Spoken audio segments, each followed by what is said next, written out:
मेरी सांसों की डोर बस दो ही ख्वाहिशों पे टिकी है। सांस चले तो तुम साथ हो, सांस रुके तो तुम पास हो।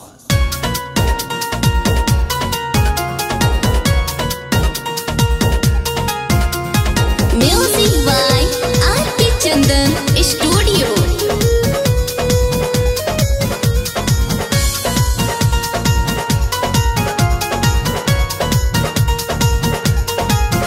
तोहे देख के दिलवा धड़केला जब नैन लड़ा के जालू हो। तोहे देख के दिलवा धड़केला जब नैन लड़ा के जालू हो। कि सपना में आके तू हमके जागा के करेलू परेशान रे, कि ले गई जान रे तोहर मुस्कान रे, कि ले गई जान रे।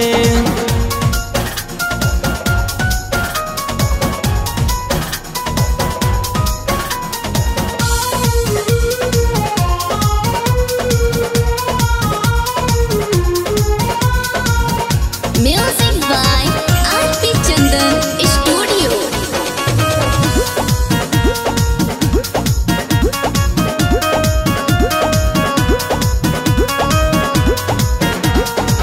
देखिए के हमके बोल काहे लजालू हो। ऐसन तिरछी नजरिया घायल कोई के जालू हो। देखिए के हमके बोल काहे लजालू हो। ऐसन तिरछी नजरिया घायल कोई के जालू हो। कि निंदिया उड़ा के